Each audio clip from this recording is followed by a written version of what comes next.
Hello. അപ്പോൾ ഞാനും യാഷിയും കൂടി ആട്ടോ ഇന്ന് പോകുന്നത്. ഞങ്ങൾ ഓട്ടോയ്ക്ക് പോകുന്നത് ഹോസ്പിറ്റലിലേക്കാണ്. അപ്പോൾ പോകുന്ന വഴിക്ക് ഒരു ഗ്യാസിൻ്റെ ഷോപ്പാണ്. അപ്പോൾ ഞാൻ ജസ്റ്റ് ഒന്ന് കയറിയിട്ട് എനിക്കൊരു ബർണറിൻ്റെ മേടിക്കാൻ വേണ്ടിയിട്ട്. പക്ഷേ പിന്നെ ആലോചിച്ചപ്പോൾ സമയമില്ല. ജസ്റ്റ് ഒന്ന് നോക്കിയിട്ട് ഞാൻ അപ്പോഴേ ചാടി ഇറങ്ങി കേട്ടോ. കാരണം അവിടെ ഹോസ്പിറ്റലിൽ വിളിച്ചപ്പോഴത്തേന് ഡോക്ടർ ഒരു 1:30 വരെയുള്ളൂ. ഇപ്പോൾ തന്നെ 12:30 ആയിട്ടുണ്ടായിരുന്നു കേട്ടോ. അങ്ങനെ നേരെ ചെന്ന് അപ്പോയിൻമെൻറ്റൊക്കെ എടുത്തു. അപ്പോയിൻമെൻറ്റ് എടുത്ത് കഴിഞ്ഞപ്പോഴത്തേന് വലിയ തിരക്കൊന്നുമില്ല കേട്ടോ. വേറെ ആരും അവിടെ ഇല്ലായിരുന്നു. അപ്പോൾ ഞങ്ങൾക്ക് തന്നെ ഫസ്റ്റ് കയറാം. അപ്പം അതിന് മുന്നേ നമ്മുടെ ഈ കുഞ്ഞുങ്ങൾക്ക് ചെക്ക് ചെയ്യാനൊക്കെ കയറുമല്ലോ, ഫീവറും കാര്യങ്ങളും. അപ്പോൾ അതിനൊന്നും യാഷ് സമ്മതിച്ചില്ല. നേരെ നമ്മൾ ഡോക്ടറിൻ്റെ അടുത്ത് കയറി ചെന്ന് കാര്യങ്ങളൊക്കെ പറഞ്ഞു കേട്ടോ. അപ്പോൾ കാര്യങ്ങളൊക്കെ പറഞ്ഞു തുടങ്ങിയപ്പോഴത്തേന് ചെറിയൊരു ഇൻഫെക്ഷൻ ഉണ്ടെന്ന് പറഞ്ഞു. പക്ഷേ ഭയങ്കര കാര്യത്തിലാണ്. ഡോക്ടറിനൊന്നും തൊടാൻ പോലും സമ്മതിച്ചില്ല കേട്ടോ. അങ്ങനെ മെഡിസിൻസ് ഒക്കെ ഇട്ടിട്ട് ഞങ്ങൾ നേരെ ഫാർമസിയിലേക്ക് പോട്ടോ. അവിടെ നിന്ന് മെഡിസിൻ മേടിച്ചിട്ട് വേണം പോകാനായിട്ട്.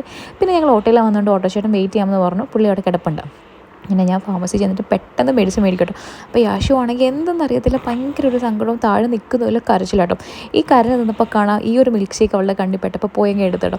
അത് കിട്ടിയപ്പോൾ മുഖത്ത് വല്ലാത്തൊരു ചിരിയായിരുന്നു. അപ്പോൾ ഞാൻ വെച്ചാൽ ഞാൻ ഇവളെയും കൊണ്ട് തന്നെ ഇത്ര നേരം നിന്നത്. അങ്ങനെ അതും എടുത്ത് അവിടെ നിന്ന് പൊട്ടിക്കണമെന്ന് പറഞ്ഞു. പക്ഷേ ഞാൻ പൊട്ടിച്ചൊന്നുമില്ല കേട്ടോ. അങ്ങനെ ബില്ലൊക്കെ പേ ചെയ്ത് കവർ അങ്ങോട്ട് കൊടുത്തപ്പോൾ അതും കൊണ്ട് നടക്കട്ടോ. എന്നിട്ട് ഈ ഒരു സിങ്കോവീറ്റിൻ്റെ മറ്റേ ഗ്ലൂക്കോസ് പോലത്തെ സംഭവമാണ്, അതും വേണമെന്ന്.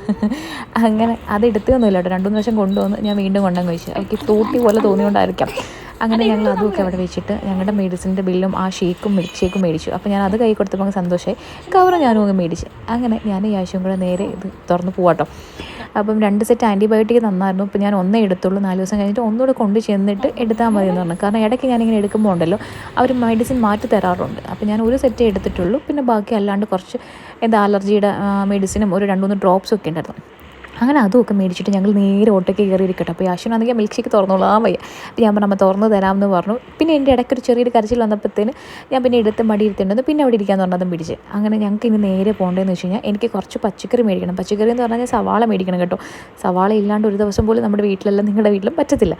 അങ്ങനെ ഞാൻ എന്തെങ്കിലും അറിയാമോ, ആ സവാളയും പിന്നെ കുറച്ച് കുക്കുമ്പറും മേടിക്കാം എന്ന് വിചാരിച്ചിട്ട് ആ ചേട്ടനോട് പറഞ്ഞിട്ട് നമ്മൾ മേടിക്കുന്ന ആ ഒരു പച്ചക്കറി കടയെടുത്തോട്ട് പോകാമെന്ന് പറഞ്ഞിട്ടോ. അങ്ങനെ വലിയ തിരക്കൊന്നുമില്ലായിരുന്നു. എന്നാലും ഒരു ചെറിയൊരു ബ്ലോക്ക് ഉണ്ടായിരുന്നു പോത്തൻകോട്. അങ്ങനെ അതൊക്കെ കഴിഞ്ഞ് ഞങ്ങൾ പച്ചക്കറി കടയിൽ ചെന്ന് നല്ല ഫ്രഷ് കുറേ വെജിറ്റബിൾസ് ഉണ്ട്. അപ്പോൾ ഞാൻ ഇന്നാളെ എടുത്തുകൊണ്ട് വേറെ ഒന്നും മേടിച്ചില്ല. ഇത് ഈ ഒരു സ്ട്രോബെറി ഉണ്ടല്ലോ ഭയങ്കര റേറ്റ്, ഒരു 140 റുപ്പീസാണ് കേട്ടോ. ഒരു 4-5 പീസ് അതിനകത്തുള്ളൂ, കുറേ ചീത്തയായതാണ്. പിന്നെ ഈ ഒരു ഇളനാടിൻ്റെ ഞാൻ കുറച്ച് ആളും നോക്കി വെക്കോട്ടോ. ഇന്ന് എൻ്റെ കൈ കിട്ടിയപ്പോൾ ഞാൻ അതും കൂടെ എടുത്തു. നല്ല തൈരാട്ടോ സാലഡ് ഉണ്ടാക്കുമ്പോഴത്തേന്.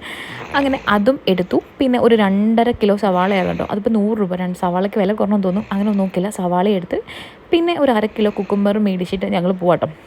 അപ്പോൾ ഇത്രയും മതി, വേറെ ഒരുപാട് പച്ചക്കറി മേടിച്ച് നമുക്ക് ചീത്തയായി പോകത്തില്ല. അങ്ങനെ ഞാനും കൂടെ യാഷിനെ കൊണ്ടല്ലേ എനിക്ക് ഇറങ്ങാൻ പറ്റും. അങ്ങനെ ഞങ്ങൾ അതുമൊക്കെ എടുത്തിട്ട് ഇനി നേരെ പോകുമായിരുന്നു. അപ്പം വീട്ടിൽ കുറച്ച് പണിയൊക്കെ നടക്കുന്നത് കൊണ്ട് ഏട്ടനും വന്നിട്ടില്ലായിരുന്നു. അതുകൊണ്ടാണ് ഞങ്ങൾ ഒറ്റയ്ക്ക് പോയത്. ഇനി വൈകിട്ടാകുമ്പോഴത്തേന് സിയാനെ വിളിക്കാൻ പോകണം. അതേട്ടൻ പൊക്കോളും. അങ്ങനെ യാഷിനെയും കൊണ്ട് സാധനങ്ങളൊക്കെ മേടിച്ചിട്ട് ഞങ്ങൾ നേരെ പോകട്ടെ. അപ്പം അതിൻ്റെ മുകളിൽ കുറച്ച് പണി നടക്കുന്ന ഒരു ഏരിയ ഉണ്ടായിരുന്നു.